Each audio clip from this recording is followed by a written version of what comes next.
नमस्कार दोस्तों, ocean network में आपका स्वागत है। मैं हूं ओमकार चौधरी। राजनीति में कब क्या हो जाए, कौन किसके साथ खड़ा दिखाई दे और फिर कुछ समय बाद उसी के खिलाफ बयानबाजी करता हुआ दिखाई देने लगे, कुछ कहा नहीं जा सकता। प्रशांत किशोर 2015 में अगर नीतीश कुमार, लालू यादव और कांग्रेस की तिकड़ी को बिहार में कामयाबी हासिल हुई थी और भारतीय जनता पार्टी केवल 53 सीटों पर सिमट करके रह गई थी, तो इसका श्रेय पीके को दिया जाता था, क्योंकि उन्होंने कुछ ऐसा सामाजिक समीकरण बनाया, कुछ ऐसा प्रचार अभियान चलाया कि प्रधानमंत्री नरेंद्र मोदी की भी जो आंधी 2014 में दिखाई दी थी पूरे देश में, वो बिहार में अगले ही साल 2015 के विधानसभा चुनाव में कोई करिश्मा नहीं दिखा पाई। फिर 2018 आया, जब प्रशांत किशोर को सर आंखों पर बैठा करके नीतीश कुमार ने अपनी पार्टी का राष्ट्रीय उपाध्यक्ष घोषित कर दिया। और याद रखिए, 2018 में 2017 में नीतीश बाबू लालू यादव और कांग्रेस का साथ छोड़कर के वापस भारतीय जनता पार्टी के साथ आ गए थे, नरेंद्र मोदी के साथ आ गए थे। 2018 से 2021 आया, लेकिन इन 3 सालों में से कम 2 साल ऐसे रहे जब पीके की तूती बोलती थी नीतीश कुमार की पार्टी में और फैसलों में भी। और यही वजह थी कि आरसीपी सिंह हो या राजीव रंजन उर्फ लल्लन सिंह हो, सब कुपित रहते थे पीके से, और जब जिसका मौका लगता था वो पीके के खिलाफ नीतीश कुमार के कान भरते रहते थे। 2021 आते आते नीतीश को लगा कि पीके उनकी पार्टी लाइन के हिसाब से नहीं चल रहे हैं। उस समय नौबत ये थी कि पीके एक अलग ही भाषा बोल रहे थे और एक दूसरे इनके संगी साथी थे पवन वर्मा, वो भी राज्यसभा के सदस्य रहे, नीतीश की पार्टी से ही थे। दोनों के बागी सुर थे। वो नीतीश पर इस बात के लिए प्रेशर डाल रहे थे कि उन्हें अलग रास्ता अख्तियार करना चाहिए, भारतीय जनता पार्टी के साथ मिलकर के विधानसभा चुनाव नहीं लड़ना चाहिए। और नीतीश को पता था कि अगर वो अलग हुए तो उनका क्या हश्र हो सकता है। वो तो फिर भी हुआ, केवल 43 सीटों पर वो सिमट करके रह गए और भारतीय जनता पार्टी की सीटें 70-75 हो गई। लेकिन वो भाजपा के साथ बने रहे और पवन वर्मा को भी और पीके को भी उन्होंने बाहर का रास्ता दिखा दिया। उसके बाद पीके ने ममता बनर्जी के साथ काम किया, एक दो और लोगों के साथ काम किया, पर अल्टीमेटली उन्होंने जो वो काम करते थे, मूल काम करते थे रणनीति बनाने का, वो त्याग दिया। उनकी कंपनी करती है, कुछ और लोग हैं वो करते हैं, पर पीके ने अब इंडिपेंडेंटली राजनीति के मैदान में उतरने का फैसला किया। बीच में उन्होंने कोशिश की थी कांग्रेस के साथ जुड़ने की और अहमद पटेल का स्थान ले लेने की, लेकिन कांग्रेस में तो बहुत चतुर सुजान लोग हैं, वो भांप गए इनकी बात को और उन्होंने ये काम नहीं होने दिया। लेकिन पीके का जिक्र मैं आज क्यों कर रहा हूँ? क्योंकि जिस पीके को नीतीश कुमार ने कभी अपनी पार्टी का राष्ट्रीय उपाध्यक्ष बना करके अपने ही करीबियों की नाराजगी मोल ली थी, और एक समय तो ऐसा था जब नीतीश कुमार ने पीके को बिहार का भविष्य तक बता दिया था,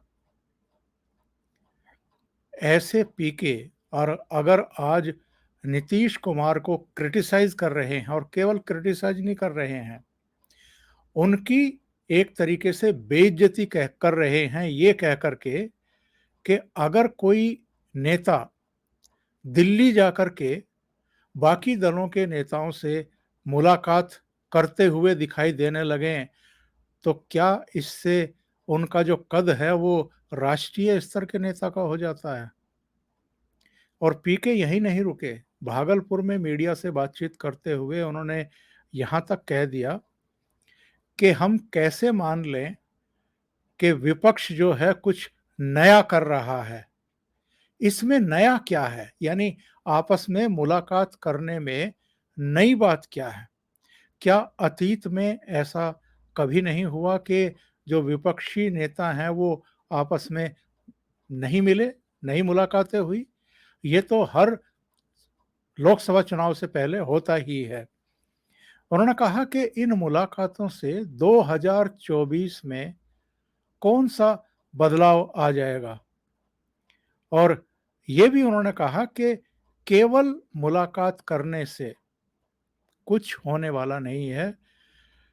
हमें ये बताएँ कि विपक्ष कौन से नए तरीके या कौन-सी नई रणनीति के साथ फिर से खड़ा होने की कोशिश कर रहा है प्रधानमंत्री नरेंद्र मोदी के खिलाफ। और क्या किसी एक चेहरे पर इनकी सहमति हो रही है क्या?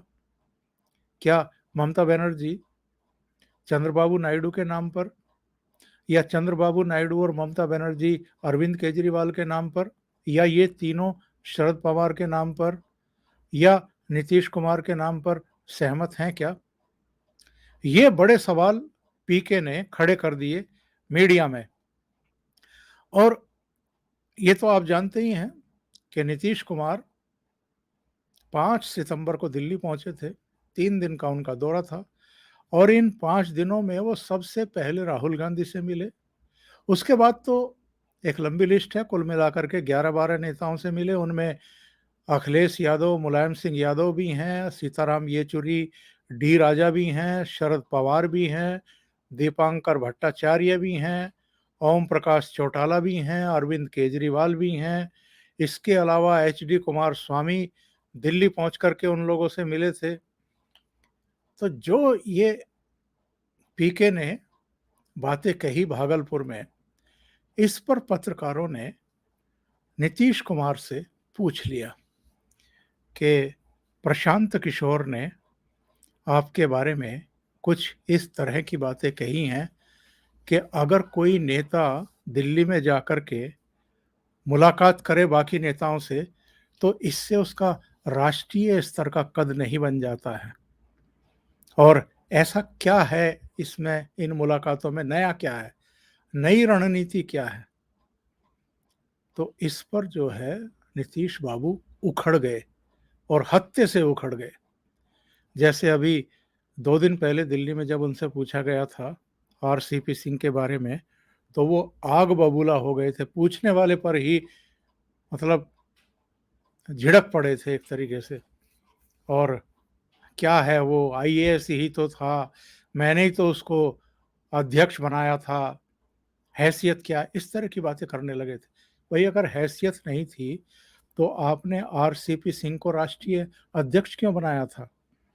लेकिन जिनको ये पसंद नहीं करते हैं या जो इनके खिलाफ बोलते हैं, या ये कहें कि जो इनकी ल्यू पोल्स यानी पोल पट्टी खोलते हैं, उनके खिलाफ तो ये ऐसे आक्रामक हो जाते हैं कि रूप स्वरूप ही बदल जाता है। वही हाल पीके के बारे में इन्होंने कहा।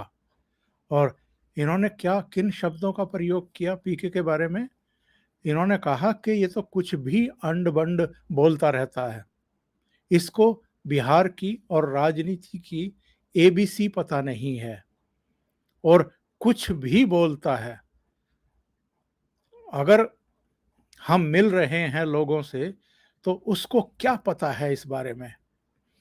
जो उन्होंने खास तौर से बातें कही, उसमें उसका लब्बो-लुआब ये था कि जैसे पीके जो है राजनीति के बारे में कुछ नहीं जानते, बिहार के बारे में कुछ नहीं जानते।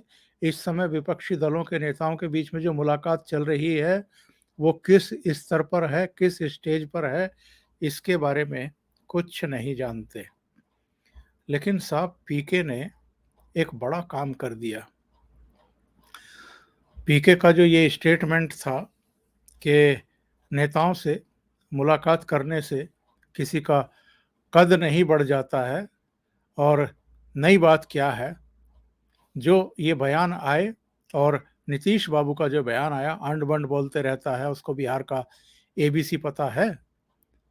तो इस पर क्या किया पीके ने, एक ऐसा काम किया कि नीतीश बाबू तिल मिला करके रह गए होंगे। इसके बाद तो कोई बयान अभी तक आया नहीं है। उन्होंने कोई टिप्पणी भी नहीं की, बस 4 फोटो जारी किए अपने ट्विटर हैंडल पर, और ये फोटो हैं वो। एक नरेंद्र मोदी और मुख्यमंत्री योगी आदित्यनाथ, संभवतः ये फोटो वाराणसी का है, और ये लगभग झुके हुए हैं, उनके हाथ को चूमने जैसी मुद्रा है। दूसरे में भी नरेंद्र मोदी उनको थपकी दे रहे हैं और ये हाथ जोड़ रहे हैं, बड़ी विनम्रता से बैठे हैं। तीसरे में नरेंद्र मोदी बैठे हुए हैं, पटना में कोई कार्यक्रम है, और ये हाथ जोड़ करके झुके हुए हैं। और चौथे फोटो में भी वो पूरी तरीके से झुक करके, हाथ जोड़ करके नरेंद्र मोदी से मिलते हुए दिखाई दे रहे हैं। और पीके ने ये 4 फोटो जारी करने के पीछे जो उनका मकसद है, वो यही शो करने का है कि आप अभी हाल तक ही तो नरेंद्र मोदी के साथ थे, उनकी पार्टी के साथ सरकार चला रहे थे, उनकी कृपा से मुख्यमंत्री थे। आपकी पार्टी को तो कुल 43 सीटें मिली थी। ये तो भारतीय जनता पार्टी का शुक्रगुजार होना चाहिए, जिनकी 70 से ज़्यादा सीटें आई थी और उन्होंने फिर भी आपको मुख्यमंत्री बना दिया, और आप उनके प्रति कृतज्ञ थे। ये फोटो सारे यही शो करते हैं कि आप उनके प्रति कृतज्ञ भाव रखते हैं। और ये तो आप जानते ही हैं कि अभी कल तक तो नरेंद्र मोदी के प्रति श्रद्धानत थे, कृतज्ञ थे। अब किस-किस से मिल रहे हैं? अब राहुल गांधी से मुलाकात हो रही है, अब अरविंद केजरीवाल से मुलाकात हो रही है, अब शरद पवार से मिल रहे हैं, अब अखिलेश यादव और मुलायम सिंह यादव से, सीताराम येचुरी से मुलाकात हो रही है। तो इस पर पीके ने तगड़ा व्यंग किया है कि, और इन्होंने ये भी कहा पीके ने कि नीतीश कुमार का कुछ भरोसा है कि वो 2024 या 2025 तक कहाँ रहेंगे? क्या इस बात की गारंटी देंगे कि वो लालू यादव के साथ और कांग्रेस के साथ ही बने रहेंगे? और ये सारे ऐसे हमले हैं नीतीश कुमार पर, जिसको सुनकर के वो बिलबिला गए हैं। और यही वजह है कि जिन पीके में कभी उनको बिहार का भविष्य दिखाई देता था, या जिनको उन्होंने कभी राष्ट्रीय उपाध्यक्ष बनाया था, उन पीके के बारे में वो इस तरह की बातें कर रहे हैं कि जो शो करता है। देखिए, मैं एक फ़ोटो आपको और दिखाता हूँ उनका, पहले किस तरह की गर्मजोशी थी दोनों के बीच में। ये फ़ोटो देखिए, जब ये शामिल हुए थे जनता दल यू में और 2018 में इनको राष्ट्रीय उपाध्यक्ष बनाया था, तो नीतीश बाबू का ये हाल था। अभी के लिए इतना ही। बहुत-बहुत धन्यवाद। अगर आपको ये चैनल और इसके कंटेंट पसंद आ रहे हैं, तो लाइक करें, कमेंट करें, वीडियो को शेयर भी करें। अभी तक अगर आपने ये चैनल सब्सक्राइब नहीं किया है, तो सब्सक्राइब कर लें और साथ में लगे बेल आइकॉन को दबाना ना भूलें, ताकि आगे आने वाले वीडियो और उनके नोटिफ़िकेशन आप तक पहुँचते रहें। बहुत-बहुत धन्यवाद। नमस्कार।